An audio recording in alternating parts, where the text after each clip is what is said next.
Hello everyone, my name is Lakshita Agarwal and I'm a clinical dietitian. The topic that I've chosen for today's video is diet requirements for a student who may be preparing for entrance exams or who may be preparing for regular college or school exams. This is a requested video and the video might get a little lengthy, so please bear with me. So first we'll discuss that when I'm planning a diet for a student, what are the key principles that I would like to keep in mind while planning such diet. First, I would like to include foods that give you a constant supply of energy so that your brain doesn't feel fogged or you don't feel headaches. There is not loss of concentration or there is not feeling of weakness. Second, I would like to include foods that will enhance your memory, that will enhance your learning capability and also give a boost to your brain. Thirdly, I would like to incorporate foods which reduce your stress in a natural manner, because there is a lot of stress associated with competitive exams. There is a lot of stress that is associated with long hours of studying. So I would like to include certain foods which give you this opportunity to reduce these stress levels in a natural manner. Last but not the least, I would like to incorporate foods which stimulate you, which keep you alert so that you can undergo long hours of study. So let's discuss them one by one. So first, that I talked about providing a constant supply of energy. So the prime source of energy in our diet is carbohydrate. That is the preferred and the first fuel that body looks for. So the type of carbohydrate that you should include in your diet should be complex. That is whole wheat flour, brown rice, oats, ragi, bajra, but you should also take simple carbs which give you instant energy when you are sitting for studying. For example, you are starting your study plan right now, so you can start with eating half a banana or probably a few kishmish or raisins, or you can start with 1 or 2 cubes of chocolate, and then after maybe 1 or 2 hours of studying you can take some small simple carb again, and when you conclude take a simple carb again. Now this will ensure a continuous supply of glucose to your brain. Now glucose is the prime source of energy that the brain requires to function. If anybody is taking a low carbohydrate diet, or if anybody is taking less simple carbohydrates, what happens is that the brain cannot get a continuous supply of glucose, which makes it less efficient, and you might end up with a headache, you might end up with loss of concentration. So it is very important that whenever you are planning your diet, make sure that every 2 hours you are taking some or the other source of carbohydrates.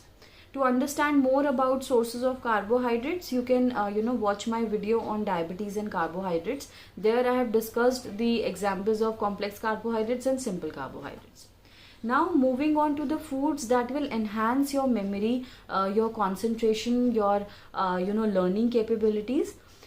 Foods which are rich in omega-3, which is a fatty acid, then iron and zinc. These are the key nutrients which will give a boost to your memory, which will give a boost to your learning capabilities. Now what are the common sources to get all the three? For omega-3 and zinc, nuts is a very good source. You can take almonds, you can take walnuts. They are very, very good sources of omega-3 as well as zinc. Then you can take seeds like chia seeds and flax seeds. They are also very good sources of omega-3 as well as your zinc. Then you can take fish. Fish is a very, very good source of omega-3. This is for the non-vegetarian people. Non-vegetarian people, for zinc they can take chicken and eggs also. Now coming on to the iron part, iron is also present in your nuts which I mentioned, like walnuts and almonds. It is also present in raisins. So you can take raisins for your iron boost. You can take fruits like watermelon. They are also very rich in iron. Then you can take dals which are whole dals like your chana dal, Then your black gram dal, soya bean dal, they are also very rich sources of iron. So, dry fruits like dates are also very rich in iron. So, these are few things that you can incorporate for the boost in iron. These three foods will help you in, retaining whatever you have learned for a longer time. And it will help you in also improving your learning capabilities. Now, next up is the stress busting foods, which are the foods which will help you in reducing your stress level in a in a natural way. So, nuts that I mentioned for the, zinc, iron and omega-3 are also very good sources of vitamin E, and they will also help in, reducing your stress levels. I've done, two videos on antioxidants. One is vitamin C and one is immunity. All the antioxidants have a de-stressing effect on our body. So, if you want to find out more about antioxidants, you can watch these two videos and you will get to know about various sources. Other foods that you can take for reducing your stress is banana. Banana has a very good de-stressing effect on our body. It produces happy hormones. It helps in elevating your moods and reducing your stress hormone, which is cortisol. Next, you can take dark chocolates. Dark chocolates will improve the blood supply to your brain. So hence it will help as a brain booster also, and it will help in releasing antioxidants, which will help with reducing the stress also. So dark chocolate is also a very good idea to incorporate in your diet. Now next, for de-stressing, you can use curd. Curds are also, known for their probiotic property. I've mentioned it in a number of videos now.